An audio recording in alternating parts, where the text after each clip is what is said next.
I would like to tell you for a moment about my weekend.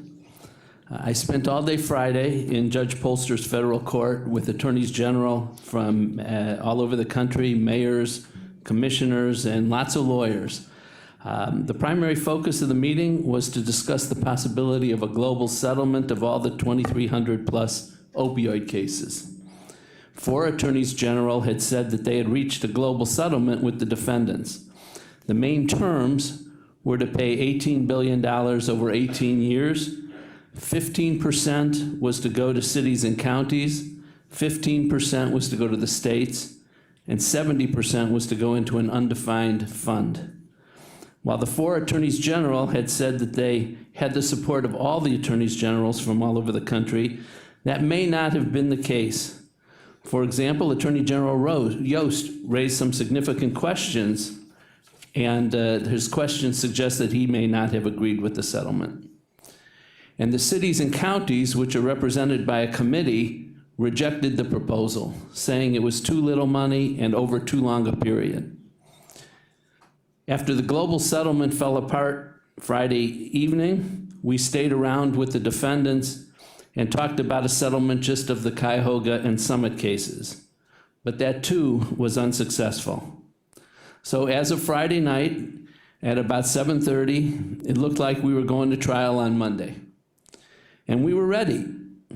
Our lawyers were excellent and well prepared. You should have seen the war room that they had set up over at the old post office. It was very impressive, filled with lawyers and staff working all hours of the days and nights. And our regular attorneys brought in a lawyer named Mark Lanier, who's reputed to be one of the best trial lawyers in the country. And late Sunday night, early Monday morning, our cases did settle after continuing conversations occurred over the weekend. In case you missed it, we and Summit together will receive $235 million of cash, all but $20 million right away. And we'll get $20 million of product to use within 3 years. Those amounts will be split between the 2 counties and reduced by attorney's fees, so the actual amount we get will be somewhat less. Still, this is an excellent settlement for us. And please keep in mind that had we gone to trial, and even if we had won, we likely wouldn't have seen any money for years while the case was appealed. And I note that the case is not over yet.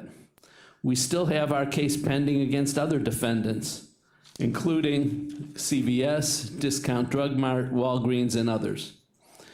That trial is likely to be set for early next year. There are lots of people to thank for this result. Most important is Judge Polster, who kept these cases moving. President Dan Brady and Prosecutor Mike O'Malley both played very important roles in all of this.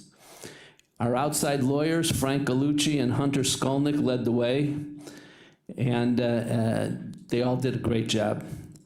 Now, this settlement should give us the resources that we can truly make a difference for addicted individuals in the county. Thank you.